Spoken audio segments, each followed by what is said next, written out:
Hey, what's up, everyone? Welcome to the Wealthy Dentist Podcast. I'm your host, Ward Powell. And if you're a dentist looking to crack the code on how to grow your practice and dominate in this space, then stick around. You're in the right place. Every week, we're sitting down with some amazing dentists who are doing incredible things in their businesses. We're talking about everything from how they keep their teams loyal and dedicated to how they stay ahead of the game in this crazy, fast-changing industry. You'll hear about hacks like using virtual assistants to free up your time, strategies to make more sales with less effort, and even mind-blowing stories about patents and inventions that are changing the industry as we know it. And it's not just about growing your practice, it's also about finding out what works from a clinical perspective. Whether you're just starting or you're ready to scale to the next level, there's something here for you. So buckle up, hit that subscribe button, and let's dive in. Dr. Eric Block for joining us today at the Wealthy Dentist Podcast. We are so happy that you had an opportunity or time, take a little time out of your day to join us. And we just want to first welcome you.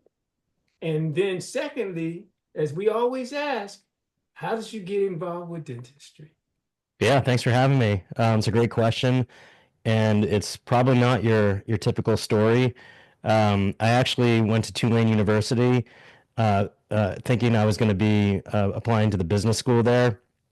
I'm originally from Massachusetts, and ended up going out to Tulane because I just fell in love with the campus and loved New Orleans and the city. And I thought I was going to be a business major, and ended up not liking the statistics classes and microeconomics and macroeconomics, and I dropped out of that, and figured I had to do something. So I chose psychology as a major, and I graduated with a degree in psychology. But my junior year, I broke my front tooth on a beer bottle, and I walked around with half a tooth, and I was all embarrassed. And I went to a local dentist on Monday morning, and just they patched me up, and they gave me my smile back. And I'm like, you know what? This is something I could do. So I started looking into dentistry and ended up taking all the prereq classes. I was a little bit late, so I had to take a year off after I graduated from Tulane because they didn't have a pre-med or pre-dental major. So I went and had to take physics and some of the science classes and study for the DATs a year after college. And I taught tennis. That was like my year off, and applied to dental school and got in, and ended up going to Nova Southeastern down in Fort Lauderdale. And then I did a residency at Boston University, an implant residency, and ended up coming back to Massachusetts. So I graduated in '02 from dental school and '04 for my residency. And I've been practicing here in Massachusetts ever since. That's my origin story. Oh, wow. Broke a tooth and hey, let's go get it fixed. And oh man, I think I can do this. That's great. That's wonderful. So, tell me, as you went through all of those years of practicing, and you're practicing now, I remember you saying 3.5 days a week, and you have such a packed schedule. I just want to let the people know at some point, even when we do get packed, as we all know, we do get burnout. So, did you have that experience? Yeah, about halfway through my career in dentistry, I went through a tremendous amount of burnout and really anger towards the profession. I was actually very regretful that I had chosen dentistry, and I just didn't look forward to going to work. I couldn't wait until 5 o'clock to go home. I couldn't wait until the weekend, so I didn't, so I could decompress from the week.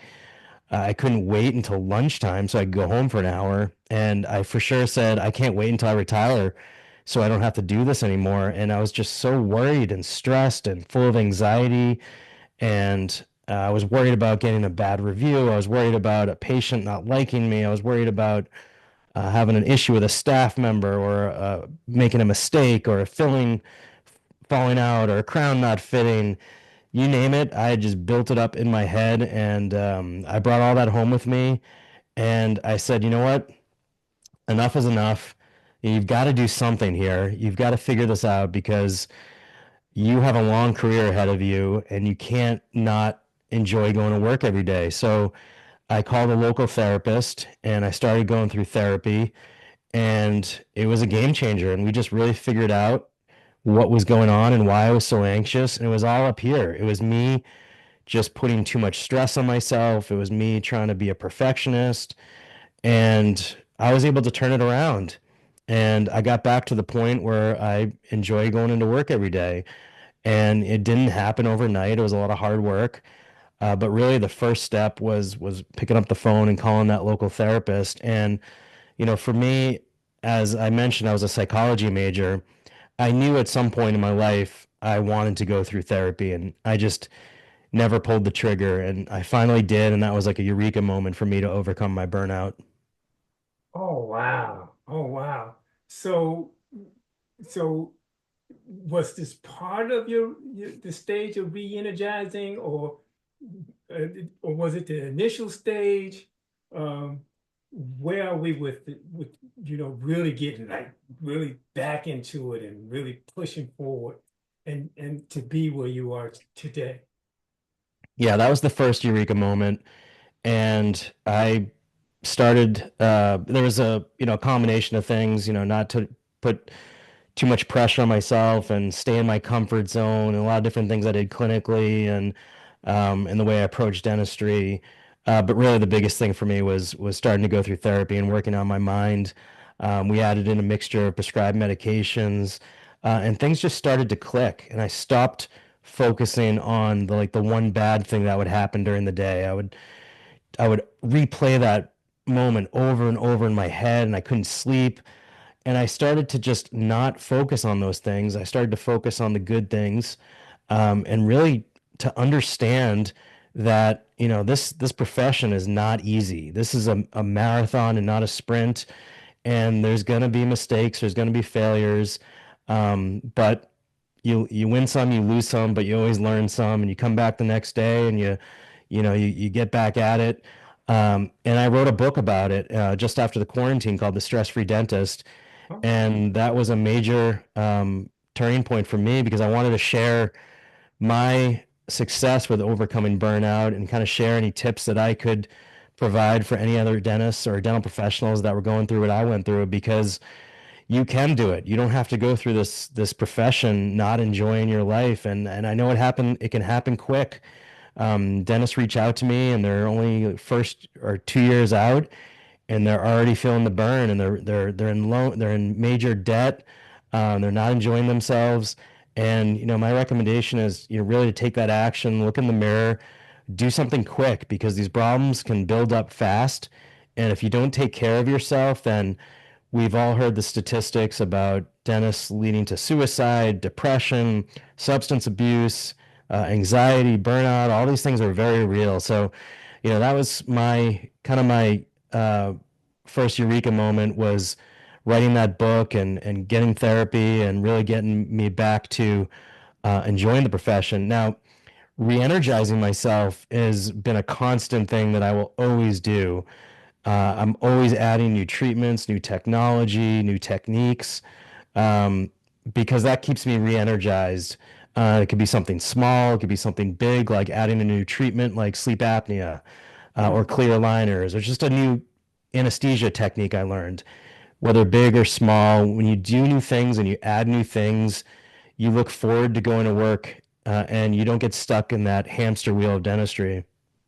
excellent idea. Excellent idea. Yeah, I'm with that. That's what I guess that's what drives the engine when you really don't know exactly what it is that makes this happen, and then you go into it, you study it a bit, you figure, hey, this is something I can add to my practice. And it's not just something I can add to my practice. I don't know anything about it, so I have to go out and invest in myself a little bit to get this through. Yeah, we have a very clear path as dentists when we're going, we're in college. We're applying to the DA, we have to take the DATs, the dental aptitude test or admissions test. We have to get good grades. We have to apply to school, get in. We have to study hard, work hard, take certain classes. Then when we're in dental school, it's all laid out for you. You have to, finish your requirements. You got to pass your classes. And then you eventually got to graduate, take your state and national boards. There's a path, and you just can work harder. You can study harder and do better. But when you get out into the real world, there's no clear path. We're on our own. There's no instructor to rely on. There's no retaking that test. You're working on real patients in real businesses, and things don't go according to plan. You have mistakes, you have failures. And I think that's a wake-up call for a lot of dentists who have only known success. They've been the top of their class. All they've known is just working hard and doing well and passing. And then all of a sudden, they have a filling that breaks and a patient's upset or they get a bad review and they just beat themselves up. And my message is, look, this has happened to every other dentist in the history of dentistry.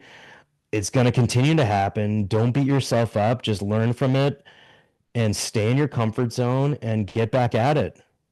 Absolutely, totally with you on that.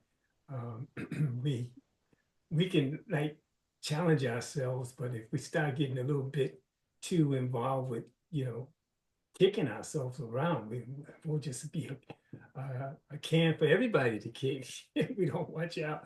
So yeah, so tell me about how things have been going with your practice. I mean, I know you have a 3.5 day week schedule. What's it like? How many chairs do you have at the office? How many staff members? What's that been like? And have you thought about branching out? Is it just one office? Is it several? Where are we with that? Yeah, so I've been practicing 20 years and it's been in the same practice. I when I first got out of school I did some associateships, but I've been practicing 20 years. I've been an owner for about 10 years. Um, it's a partnership that I have with my partner. We have an endodontist, a periodontist, one associate. We have 5 hygienists and 9 operatories. And so it's a multi-specialty, single unit, location practice.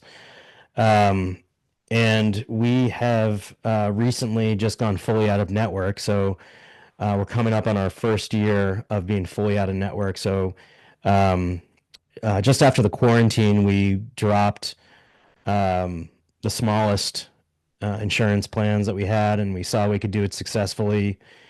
And then last year, or 2 years ago, we dropped Blue Cross Blue Shield, which was our second biggest. And then last year we dropped Delta Dental, which is our biggest. So now we're fully out of network, and I gotta say it's one of the most re-energizing things I've done in 20 years is being fully out of network. It's been such a game changer for me. So my practice has constantly been evolving. I'm adding new treatments, sleep apnea, clear aligners, 3D printing, in-house milling. We're fully digital. So I'm more re-energized than ever, and it's because I constantly want to evolve. Now, I wrote about this in my latest book, Stress Free Next Level Dentistry, that there's a major duality in dentistry. There's the clinical side and there's the business side. Now, the clinical side, you have to be very safe and very careful and calculated because you're working on a patient and you have sharp things in their mouth and you're drilling or you're doing surgery and you could really, um, you know, things can go very badly if you're not in your comfort zone. So you have to get educated, you have to get trained, and you have to take that very slow. Um, Now, on the business side, I feel the opposite. I say go quick, whether it's a new software or a new system or a new marketing thing you want to do it quick. And if it doesn't work out, you pivot or you move on. You can't do that in the clinical, but you can do that in the business side. So um, I really enjoy, adding new systems and trying new things. And really those two things, the clinical and the business side are very different. But working those two things in tandem have really, made me enjoy dentistry more than ever. Yeah, yeah. I know. I remember you mentioning earlier that you were actually studying business, and with that came, I guess, having that frame of mind and reference. You, I mean, you came upon this type of attitude towards getting in there, finding out what it is, trying to figure out does it work or not on the business end. If it doesn't work, get rid of it. Which is, Hmm. I think, is a really good. I think that's a really good approach. If we don't find out what it is, we'll never know. And it could very well help us, or it could obviously do the opposite, but we won't know if we don't try, right? So you mentioned that you like trying new pieces. Any particular equipment out there that you're seeing that that's on the rise, so to speak? Yeah, there's a few things that I want to talk about. And again, when you're adding something new, whether it's a technique or technology or a treatment, you want to make sure that you're getting yourself well educated and trained. And for sure, don't just go out there and buy, $150,000 piece of equipment and thinking that it's going to change your life. That could actually, be the opposite. You could buy something, not use it, and then regret it.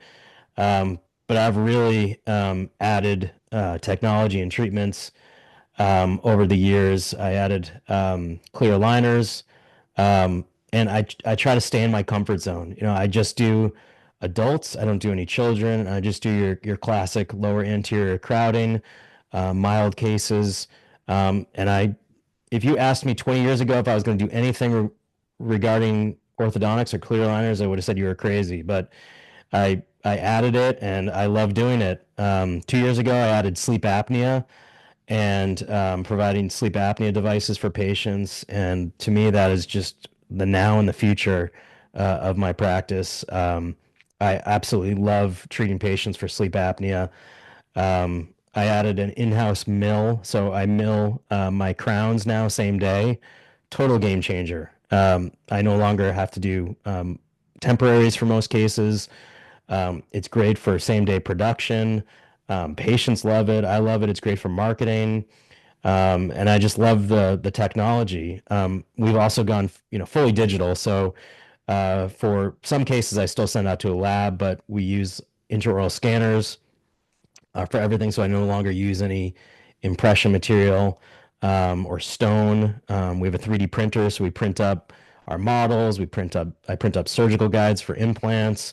So I love doing all this stuff, and it keeps the day, fun. It keeps it exciting, keeps it new.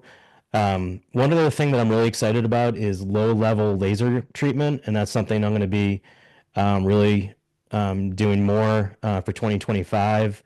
It's called cold laser treatment, photobiomodulation, and I'm super excited about that. But I just love looking into things and using them, and then making it a part of my practice, adding things to my menu that I offer to patients. Awesome. So tell me, Eric, are they like when you bring something in new, is there like a set time you give yourself every 3 months, every quarter, every semi-annually, every year, you might want to do something different, but you give yourself enough time to master the craft in that particular area, and then you move on. How has that been? That is such a great question because I think you can get caught up in doing things too quickly. And then that burdens the staff. You're going to get pushback from the staff. And trust me, I did this when I first became an owner. I wanted to change everything, and that was not the way to go about it. And I got major pushback from the staff, and rightfully so. You got to do things strategically and sometimes slowly. If they're big, if they're major changes, if you're adding a new treatment like sleep apnea, don't immediately add clear aligners or don't immediately add implants because it's just going to be too much for the staff. And then that's not, it's not good for anyone. It's not good for the patient. It's not good for you. So I say, yeah, take things slowly. When you're adding new treatments or technology, um, in regards to not overwhelming the staff, make sure you got it down. You're efficient at it. Everyone's on board, and then move on to the next thing. Now, everything you add could be completely different. For me, adding a new um, resin or composite or a technique is quick. But when you're adding a new treatment modality that adds, new codes and insurance or language or verbiage, you don't want to do those too often because you'll overwhelm the staff. Mhm. Okay. So you definitely got to keep some type of interval that's comfortable for everybody. And I would assume that you all have a meeting about that when you're really, really getting close to making that or pulling that trigger on whatever it is that you're ready to do next. That's great. That's Yeah, and I have a larger staff. We have 25, so I have to do it. I have to plant seeds. yes, If I just had a staff of two, it would be a lot easier. right. But I'll drop seeds at the morning huddle that we're going to be doing something new, and then maybe at the staff meeting, and then slowly introduce it, and then add it to the verbiage. But if I just dumped it on everyone, said today we're doing clear liners, and everyone's expected to know everything about clear liners, that's not realistic. So you got to add it in bits and pieces, or maybe pick out one or two staff members that are going to be your champions for that particular treatment modality. If you're going to start doing medical billing, for example, maybe just pick one staff member and focus on them, teach them, and then you can start to teach some of the others. So, for sure, you want to have a plan and do things strategically. Oh, yeah, yeah, yeah. So I mean, like when you talk about strategics and you want to have a plan, I mean, obviously the next thing that comes to my mind is I noticed that you're an investor. So what type of investor are you? What's your interest? What really resonates with you in the investment world? So I'm gonna one word, niche. My niche is dentistry. That's what I know. I'm a dentist. I know dentistry. I couldn't tell you the first thing about Bitcoin or about Facebook stock. What I do know is dentistry, and I will invest in a company if I can use their product. I like using their product. I understand their product. It makes my life easier. It's a good product. I like the team behind it. I like the science behind it. It's solving a pain point for me. Then it's something I can get behind. And especially if I'm going to use it every day in my practice, then that's a type of company I want to invest in. Oh, wow. That's an interesting concept. So when you go out and you find um, a company, a new startup that you're interested in, this is what I'm assuming if we're talking about startups, right? Hmm. Okay. So when you're out there, you do whatever research you have to do to bring them in. How is that? How are you? What are you looking? I mean, no, I think the question is this. This is the question. When you are looking, do you ever find anything that they're doing that you're not doing that works? Yeah, I think it goes, both ways. If the company, first of all, they have to be solving a pain point that I believe in, that I can get behind, that as a dentist is helping me in my day-to-day practice. They have to have a great team. I don't want to get involved with a team that is either, a culture that I don't agree with or just something negative. I want to keep positivity around me.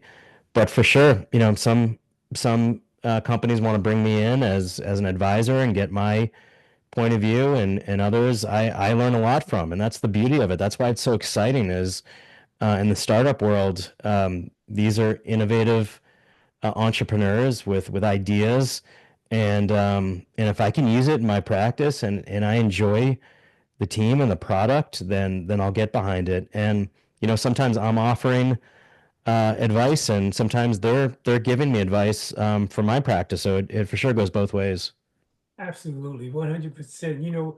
It's nothing like synergy when you can get something and you bringing something to the table, but man, hey, I'm getting something too I can take away outside of just the dollars and cents.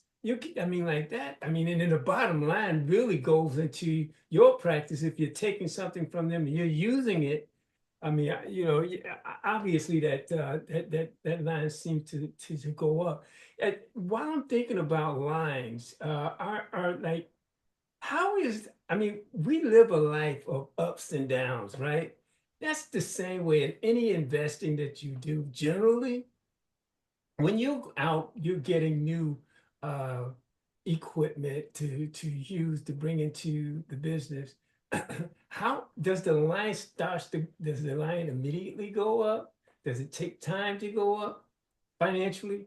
The bottom line, does it go up?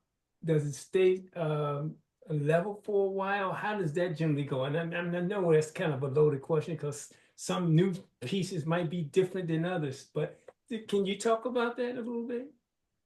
Yeah, I mean, I can talk about, just in general, entrepreneurship and startups and, in any industry, there's more failures than there are successes. Um, you know, Entrepreneurship and startups are not easy. There's for sure going to be more failures than successes. So you definitely have to be careful of that, and you have to vet companies. Again, that's why I like to use or invest in companies and products that I'm using in my practice that is making my life easier, and then I can give genuine testimony. But yeah, there's been cases where I've used a product or software and it looked great, but it didn't work out. And that's when you have to move on and not dread and not beat yourself up over it because these things are going to happen. You're not going to bat 1,000 for sure.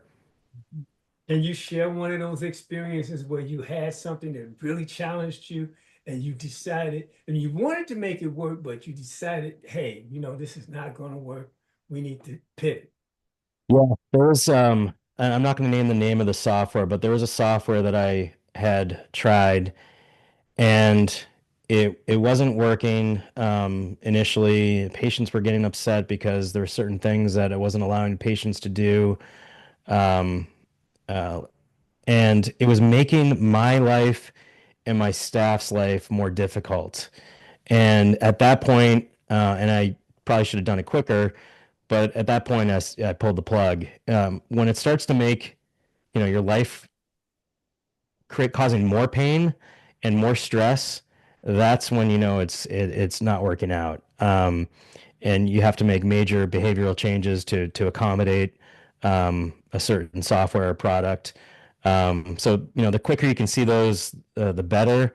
But if you don't try anything, then you're going to get stuck in. And a lot of dentists do this. They don't want to change. They fear failure. They fear trying something and it's not going to work out, or they fear their staff. They fear that if they bring something new in or try something new, their staff's going to get upset.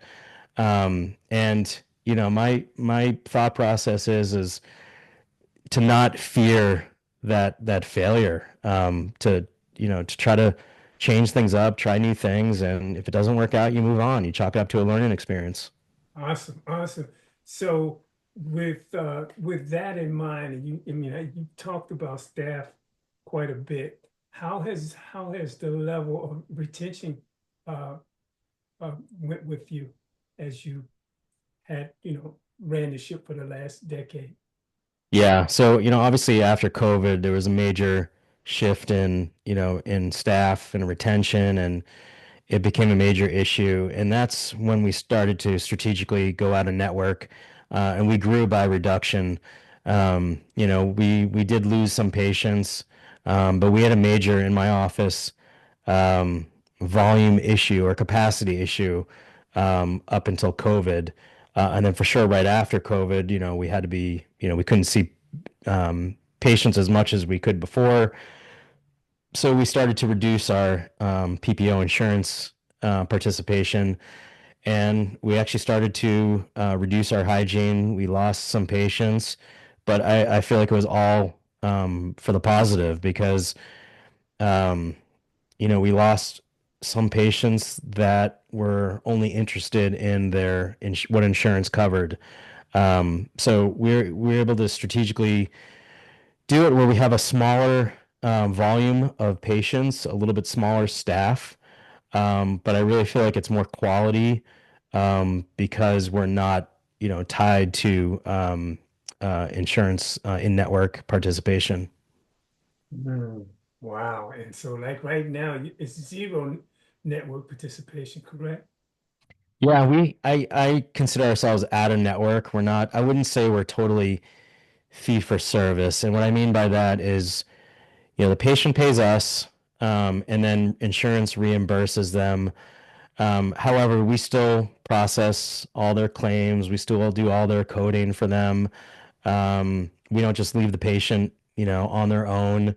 Some insurances, will pay us or pay the patient directly. It's different for every insurance plan, but the fact of the matter is we're not be held to insurance companies' rules, their fees, their downgrades, their declining treatment, their delaying.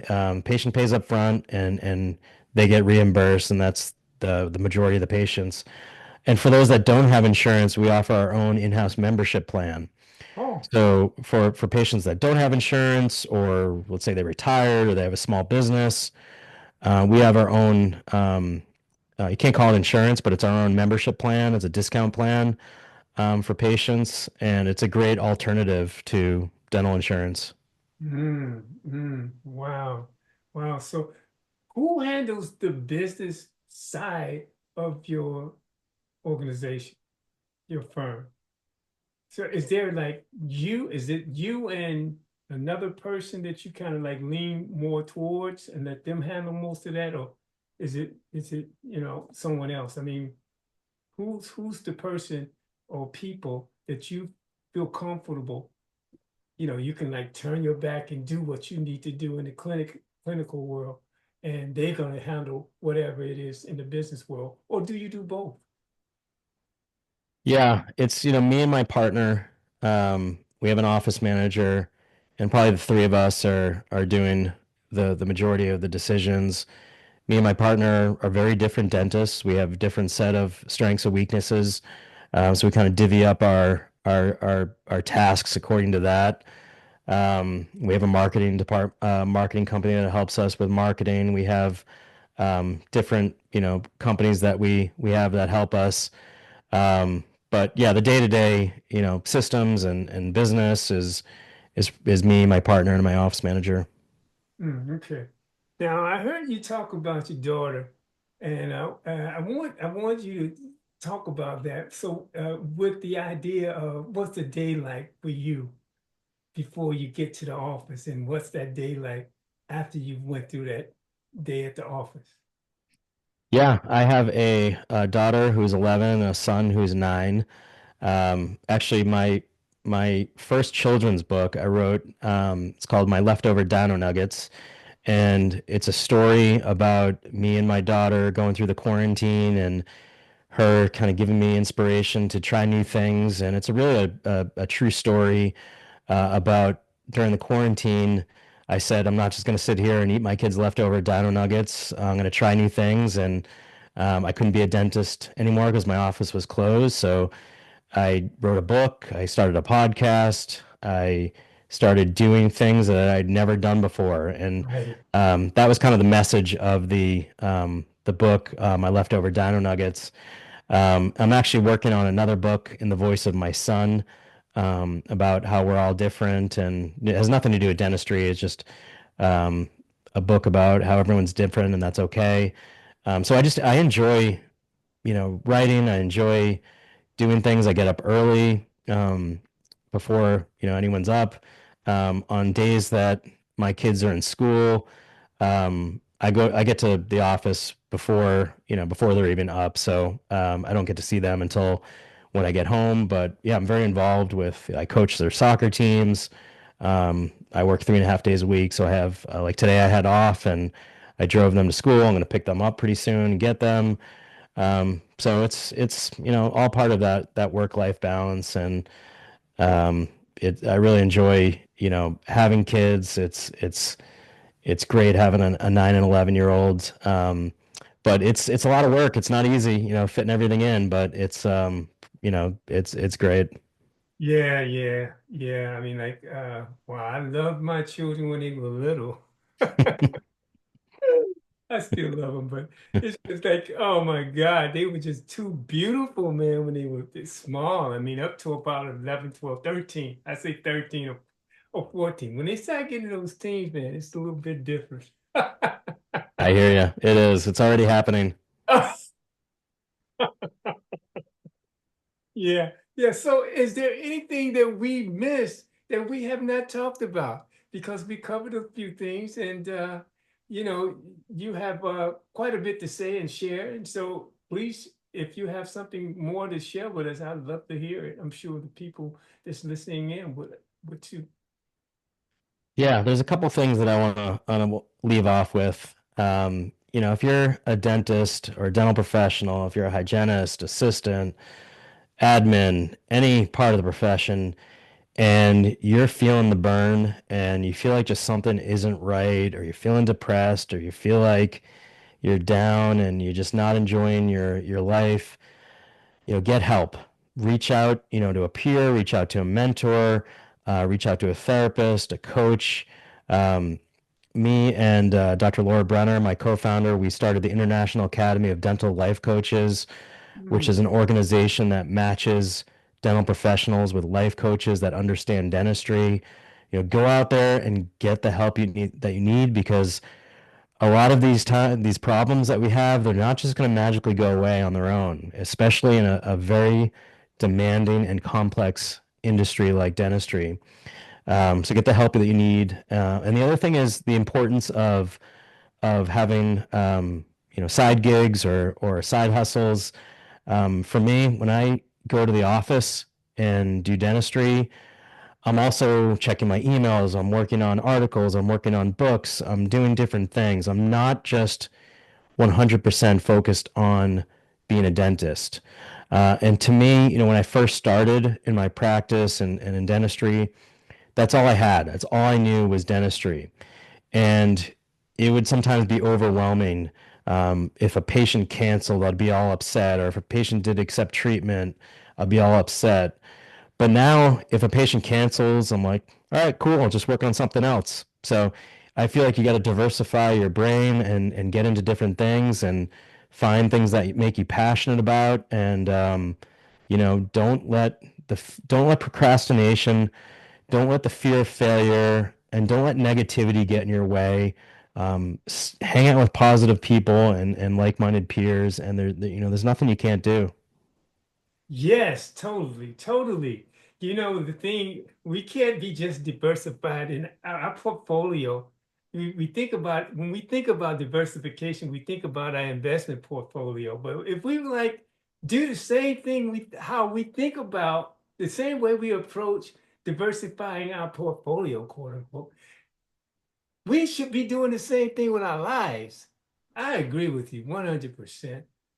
Thank you so much for uh, taking time out, Dr. Block, to give us your words of wisdom, your insights, particularly on stress, and being able to reinvent yourself, rewire, if you will.